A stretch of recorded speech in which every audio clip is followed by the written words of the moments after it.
Okay. We saw Cinderella. It was Cinderella. Yeah, you remember how Maleficent was very much not Sleeping Beauty? Yes. This was very much Cinderella. I will say two things about this. When I first saw the previews, I saw her meeting him on the horse, and I cringed. Yeah, it looked like... I could see why you would cringe. It looked like the nowadays requisite you have to meet each other at least once before, which they did with Philip and Aurora. Although, to be fair, in Sleeping Beauty they had met before while dancing. Talking was a step up.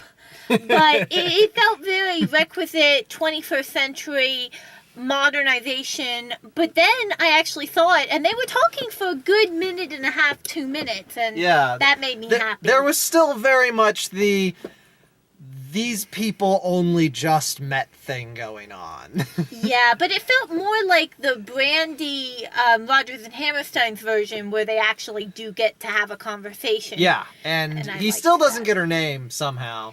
I would say that I felt like a good touch was that the king really did, like, there was a pressure for the prince to get married, and if he didn't marry Cinderella, he'd have to marry someone he didn't like. So I liked that. Okay, yes, they do have their meet cute. It's love at first sight, but the reason they go so fast is because royal wedding thing has to happen. I think it also is because she challenged him. Yeah. And it shows that she challenged him and he liked that, rather than the footman who's always by his side, or the captain of the guard who challenges him but is quick to acquiesce. Have you seen Ever After? No. Okay, in Ever After, the prince is forced to marry a Spanish princess, and then during the wedding, he actually stops the wedding. And his father does eventually say, you can marry whoever you want, but his father's very pushing the wedding. I liked how in this one, the father was willing to give true love a chance. Mm-hmm. Of course, he did it on his deathbed. Yeah, Disney's got a hat trick for the dead parents in this one, which I felt was overkill, just a little, considering we had to go through 3 separate mourning of the parents scenes. Yeah.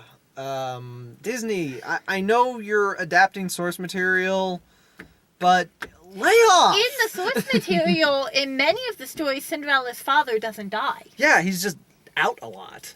Yeah, and he's an idiot. And I thought that's what they were going to go with, like he's out for months at a time. Well, no, because they have to show him as being a good guy, whereas in Ashipaddle, which is the Grimm version, he's an idiot who actually lets his new wife abuse his daughter. Well, I feel like they could have gotten away with him just being gone for a long time and her not saying anything to not have... I felt like there was another way around the father's death. Yeah, but the king's death was also just... It didn't have to happen. You know, that almost... I mean, I was crying during that one. Yeah. That one was bad. Having lost one of my parents, that one was very bad. I just didn't feel like the 2 father deaths were necessary for the story. I mean, they were convenient, but the emotional simplicity. Just fell ill and not died. Yeah.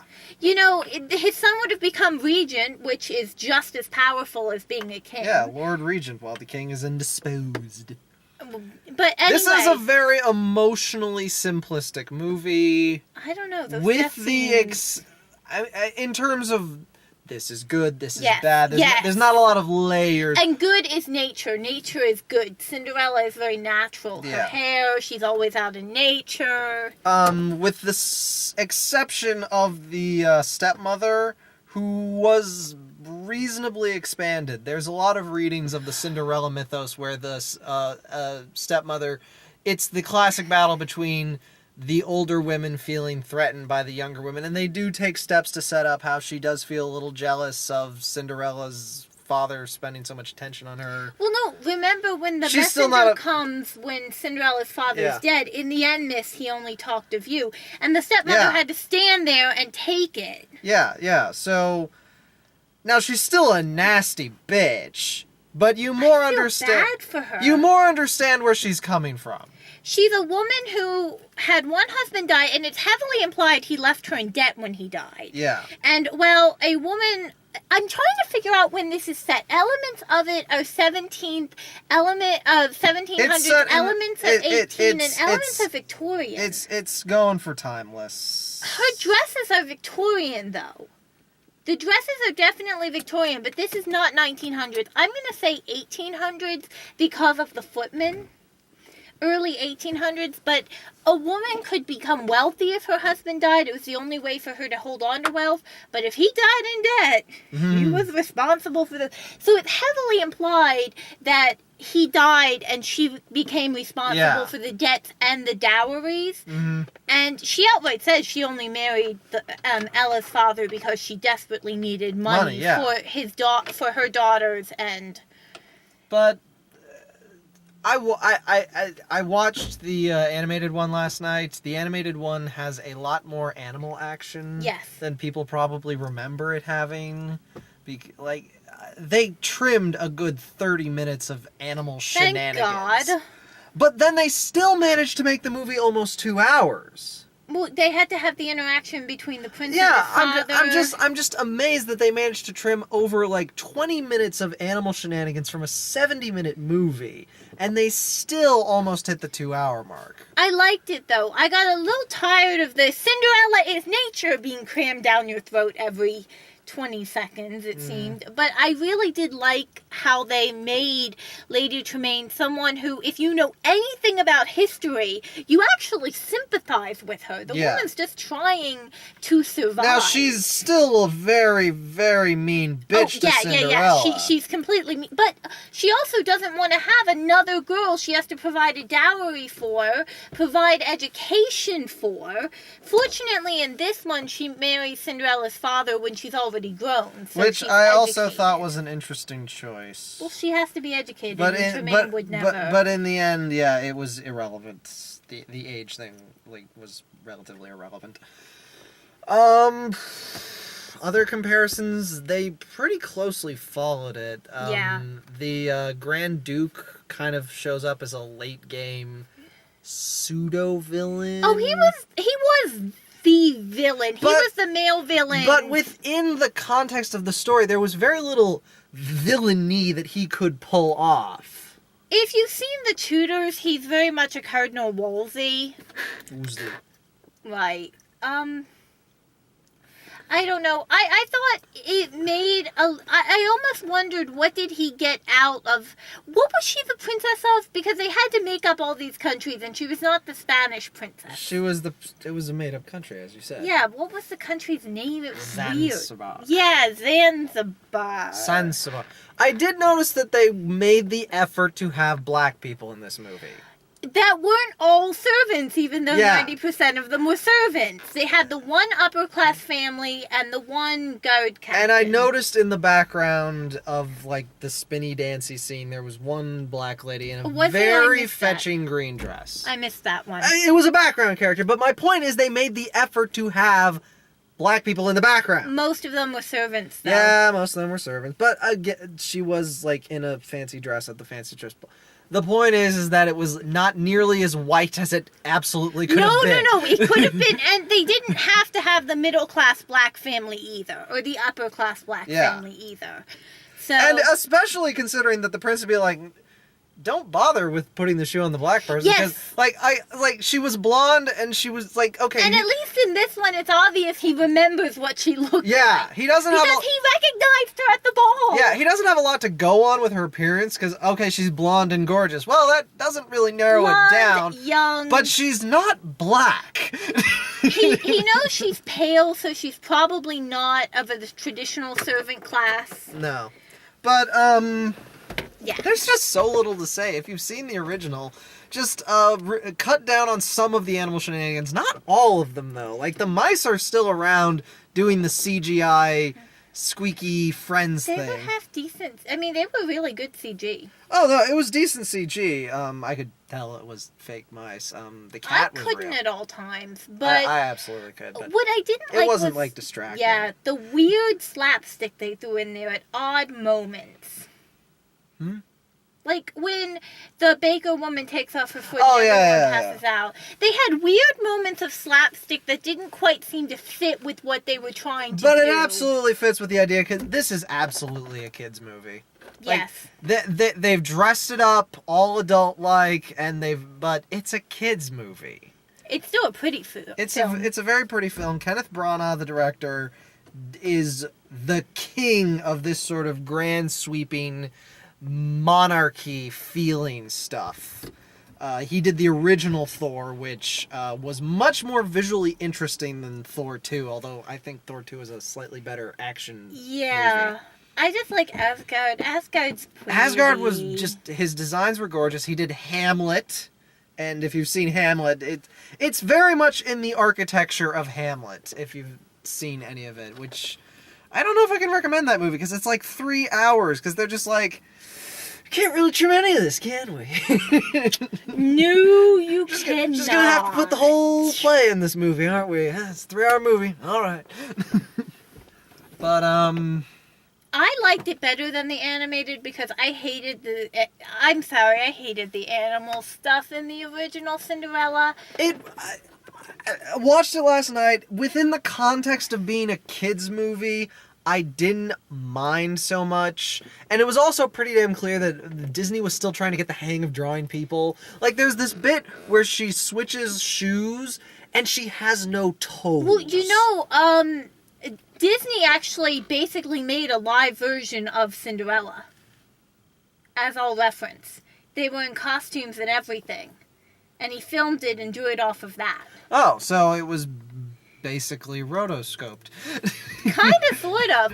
But, one thing they didn't draw her toes when... Yeah. Which was like, it was just one moment. I was like, whoa, no, where are the toes? I remember. And then there's like a moment where she's like taking a bath and like she jumps up because the water's cold. She has absolutely no boobs. Well, like none. It was made in the 50s. I know, but the point is she has boobs when she wears clothing, and then they just didn't draw them. It was the 50s, and it was for children. Of course they didn't draw them. That's exactly what the Japanese do, where it's like, oh no, it's okay, I didn't draw the nipples, it's not porn. That's not how that works. One thing I will say, if you're looking for an updated narrative from the 50s, this isn't it. She's still... what's that phrase they say?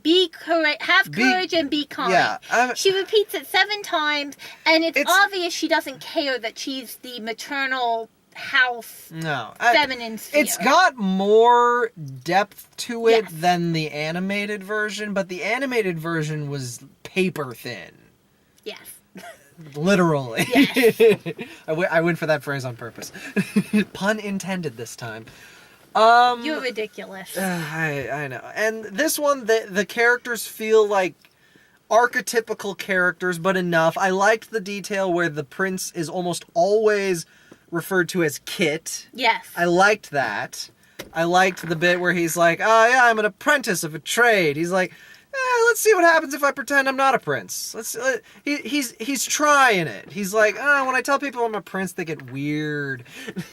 Yeah, but if you want to see a quote-unquote modern Cinderella, Ever After... In the vein of Wicked, per se. Like Ever After, it was definitely a very 50s narrative about femininity. They didn't feel any need to update any of that. They just straight copied. I don't know how you really would. Again, yeah, a lot of those old fairy tales don't fit that template at all. They don't. And it was really pretty.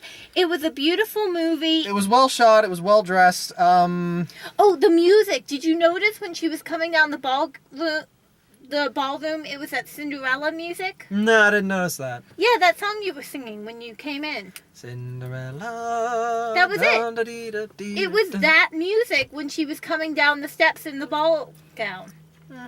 I thought that was clever. It was a well-made... People behind the camera and in charge were intelligent, but it was an unambitious movie. Yeah. They had one goal, make it live action. And make it they pretty. did it. They did that, and they gave it to exactly the best people to make it live action and make it pretty. Oh no, they had 2 goals. Have you been in a Disney store lately? Ah! Oh my god, the merchandise is so cute and so expensive and so cute and so pretty. And so expensive. Yes.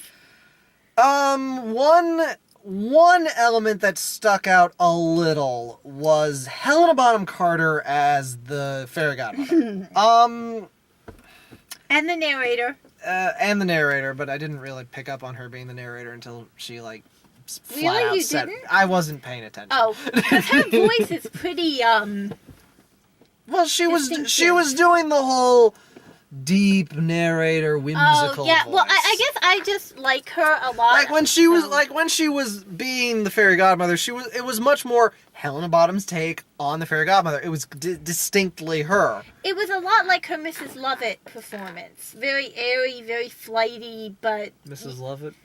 Sweeney Todd? Oh, not as nuts. Not as nuts, but yeah, I got that. I would anyway. put it as if the fairy godmother was a little tipsy. Yeah. She had a little bit of that St. Patrick's good stuff. Happy St. But she wasn't sloshed or anything. No. She wasn't hot topicing it up, She as it put were. the pumpkin in the middle of the greenhouse and said, "Ain't good enough." Yeah, good enough. Yeah. So, like, but she's a magical creature, and incongruities like that, you don't notice them so much when they're coming from the magic. Like, that's how the genie in the first movie got away with it so much. Yeah, I thought it was hilarious. I did love though how the goose and the lizards kept some of their traits. Yeah, it was a nice touch. They changed the goose into the driver, and he's like, I don't know how to drive, I'm a goose. And the lizards were like, Cinderella's like, I don't think I'm supposed to be here. And the lizard's like, well, I'm just a lizard. Now I'm a footman. I'm going to enjoy it. But, Helena Bonham Carter. it was the only reason we're latching onto this is because it was the only thing that stuck out. It's the only thing for us to grasp. The rest of the movie is just kind of this ball of exactly what you expect it to be. She had that okay, I liked the dress when I saw pictures of it. I didn't realize it had wings in the back of... It was pretty elaborate and impractical. And I love big dresses. He'll attest to that. I actually own 2 dresses that require a hoop skirt. 4 dresses that require a hoop Good thing skirt. your dad doesn't watch this show. But that was just ridiculous. There was one moment where Helena Bonham Carter, you will go to the ball.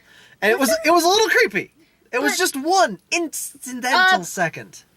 Correct me if I'm will wrong, go to the ball. but I think She that did was that actually eyeballsy thing. meant to be a tribute to Whitney Houston. Whitney Houston was the fairy godmother in the Rodgers and Hammersteins one with Brandy, and I'm pretty sure she said that line in... If it was a reference Helena Bonham Carter made. Yeah, but I'm pretty sure that was a line that Whitney Houston said. There has got to be an easier way to identify her than saying her whole goddamn name. Helena Bonham Carter is... Ugh. But HBC doesn't really sound... And Helena is just... Ugh. God. Same thing with Johnny Depp. You can't just call him Johnny. No, you really can't. I mean, you can call Clooney. You can leave out the George. You can call Brad Pitt or Jolie. Hell, with her, you can just go straight Angelina. People know who you're talking about. Yeah, people do know what you're talking about. But if you're going to call men by their last names, you should give women the same respect. There's nothing, as I was saying earlier, there's nothing like to grab onto this movie because it's such a straight, all the edges sanded off, very beautifully made movie. The song at the credits. That was pretty, I thought. So, Liliana joined us.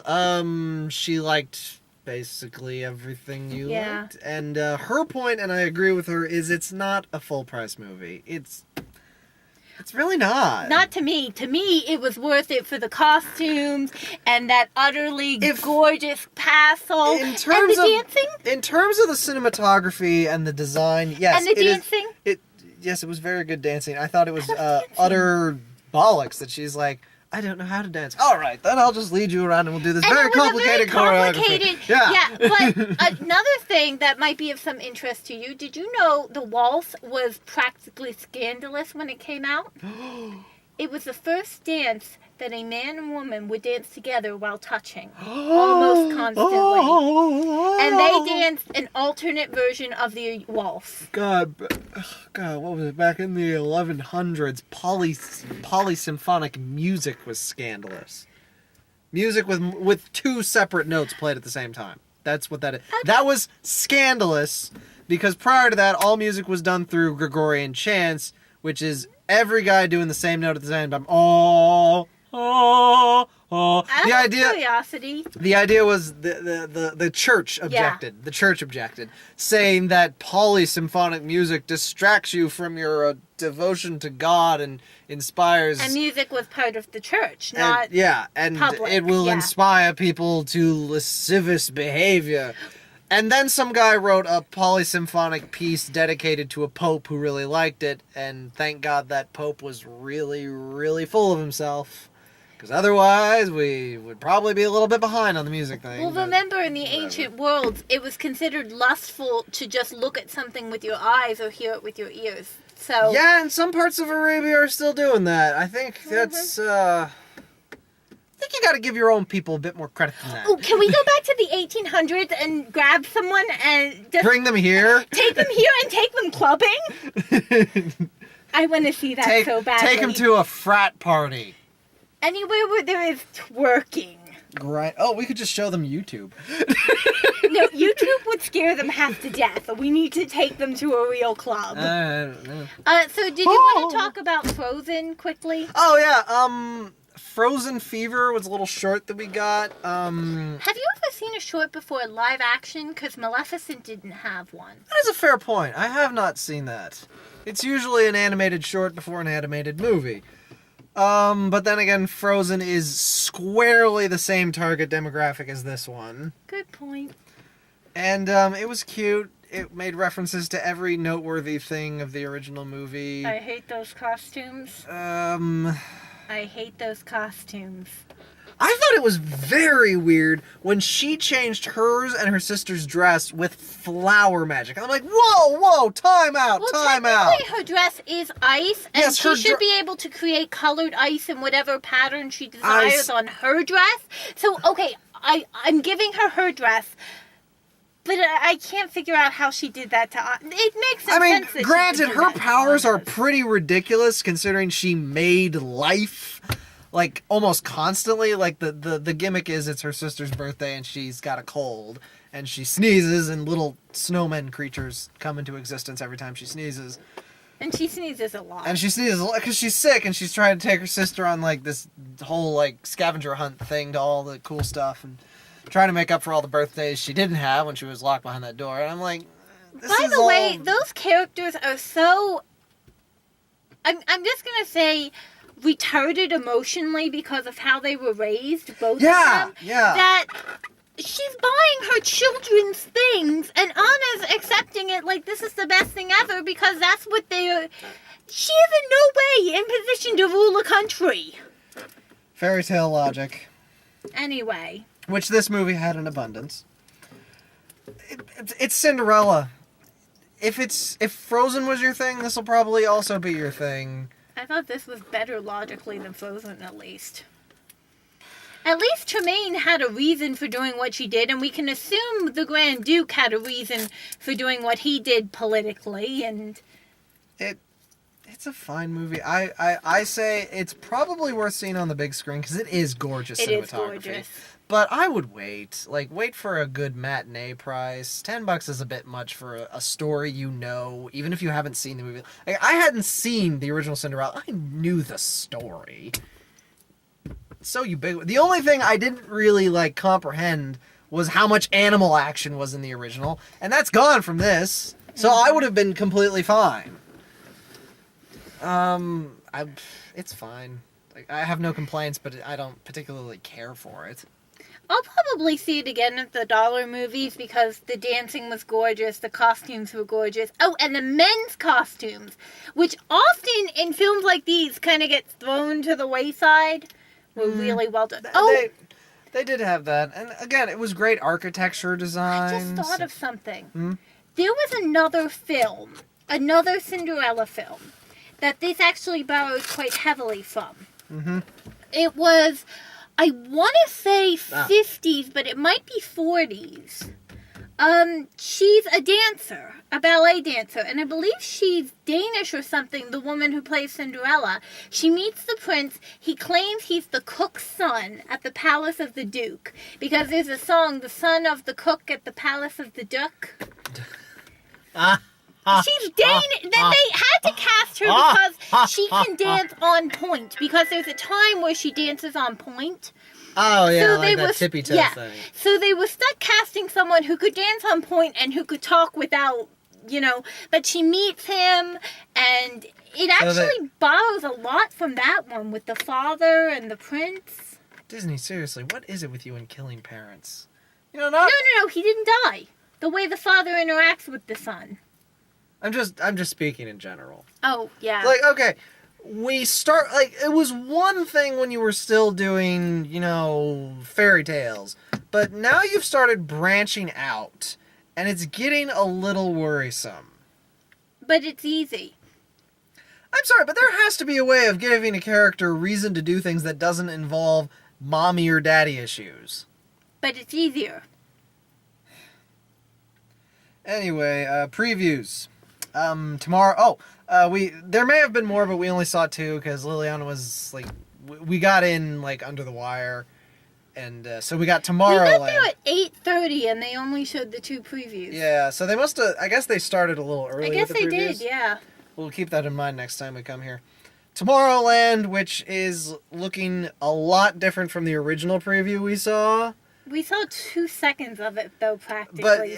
But clearly George Clooney's a character, and it's clearly going for more of an adventure with chase scenes thing going on than originally thought. I always figured it was going to have that kind of feel to it, so I'm not surprised. I'm just curious. And I don't know. I don't know how that's going to turn out. It's such an odd concept. I'm curious. Is she gonna live into? She can only be there when she's holding the pin. I don't know. It's gonna be interesting.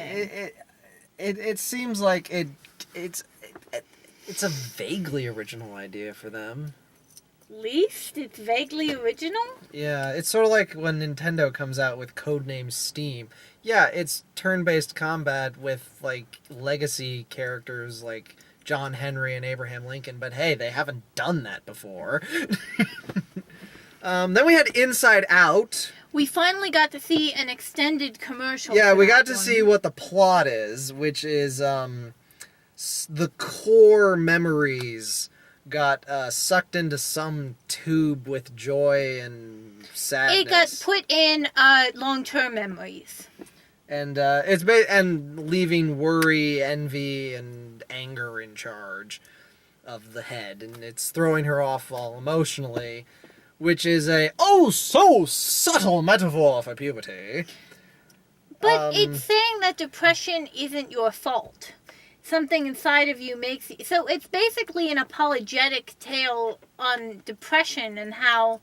Which I think is at least a good idea, because I don't feel like we should blame people for being depressed. No, but it's almost saying that you do blame them. It's something in their head, but it's something that can be fixed if they just get 2 of their emotions back on track. It oversimplifies the complexities of brain chemistry, but that's only if you want to read so deep into it, and kids won't. No, kids won't, but and I think it will at least give some context for, visualizing how your brain works to kids. It's not a good metaphor for older people, but... It also is appearing to be a buddy journey movie with happy and sad. Yeah, which...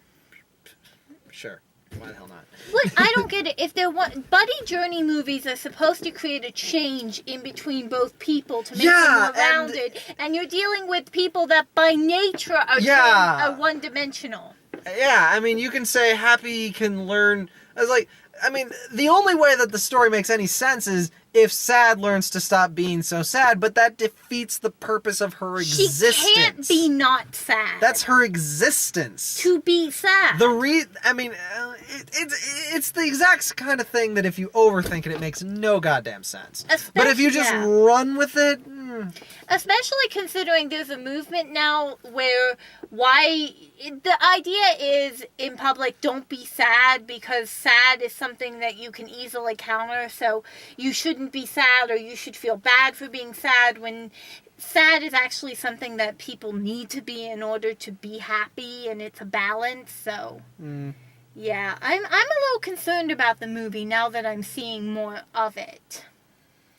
I'm sure it'll resonate really good with kids. I hope. But, I mean, here we are, two 20-somethings, dissecting the messages that Disney movies are going to give to the next generation. What are we doing? I'm an academic who does this for a living, or hopefully kind of. will do this for a living.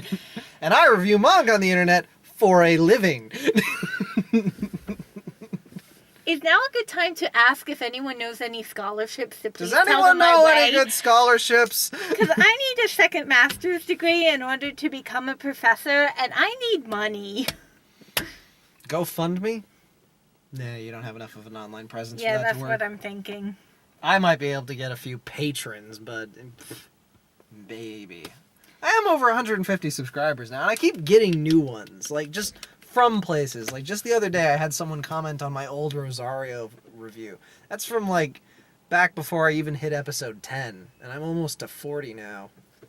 So, people are at least going back and checking out my old stuff. It was weird. The guy was like, is there any gay stuff in this manga? I don't want there to be any gay stuff in it. I'm like, not that I recall. What mangas have you been reading that have been shoving gay stuff into your face that wasn't specifically Yuri Yaoi stuff? He's like, I'm not homophobic. My best bud's gay, and we still hang out. And I'm like, dude. Wait, your best friend's gay, and you still hang out. Those were his... Yeah. We still hang out and play video games. And I'm like, dude, my point literally was... manga in general is really bad at representing the alternative sexualities outside of their little genre ghetto. There's, in a lot of mangas meant for girls, there's a little bit of hints. Yeah, there will be Yuri hints. Or yaoi hints, just a little bit. Outside of the Yuri yaoi ghetto, which is not well regarded within the community outside of its fans, you don't really run into it. I can think of, like, off the top of my head, maybe 2 where, like, a side character is gay. Which ones? Lovely Complex had a cross-dresser who considered himself a girl, like, a straight girl. It's like, yes, he was born a guy, but he's like, no, I was born the wrong gender. And then there's another one where a girl chases down her high school romance to find out that he has also become a girl in a gay relationship with this other guy. And she's all disappointed. It's like, no, the guy I was attracted to became a woman. Again, Japan is very bad at displaying the old... It's just a thing they're not particularly good at. Okay, Sailor Moon is probably the most famous one. Probably the most famous one. They have a gay and a lesbian relationship. I don't know about the gay one. Zoisite and Kunasite? I'm not an... Zoisite was the... I am not an authority. Zoisite was turned into a girl in the American version because he was a guy in love with another guy. But they were villains. Neptune and Saturn were turned into... Uranus. Saturn's a kid. Oh, really? Yeah. Oh, yeah.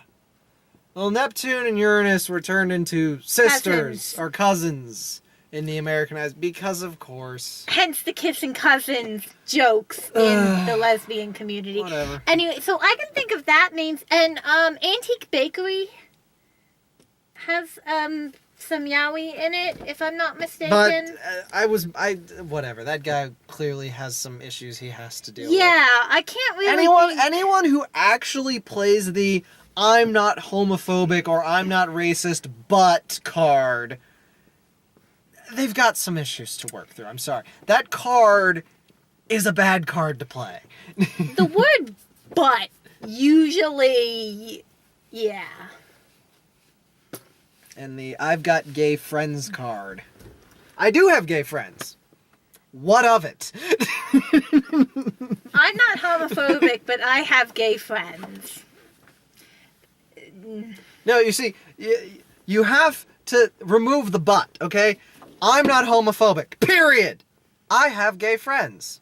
There you go, two statements. Having gay friends doesn't make you not homophobic. You can still be homophobic. I and have know, gay but friends. if you take out the but and replace it with Yeah. the period, the sentences become much less I know, worrisome. but you shouldn't have to say any of those things as a justification. Yeah, you really shouldn't. You know, if you're not homophobic, then show you're not homophobic. You don't have to go around with this big flag. I'm not homophobic, or I have gay friends. I'm a cool person. That is hilarious. I totally see someone joining the Pride Parade with that flag. I'm not homophobic. Okay, that flag is allowed only under those circumstances because that would be funny. I have gay friends.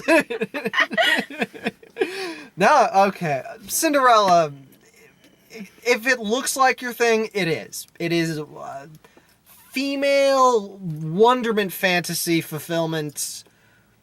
Pretty well done. Okay, if you're going to go see 50 Shades of Grey because Don't you like see the idea of a prince sweeping you off your feet, go see this instead. Go see Trust this. Me, you'll like it You haven't better. even seen 50 Shades of Grey yet. The more I hear about it, the more I don't want... Oh, did you hear the good news, though? The guy who plays Christian Grey, he quit.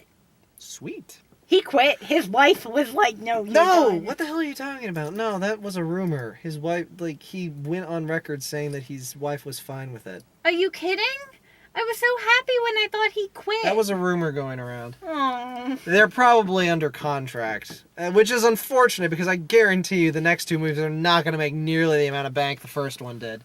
Maybe they won't make the third if the second I is hope, bad. but that didn't happen with The Matrix, so...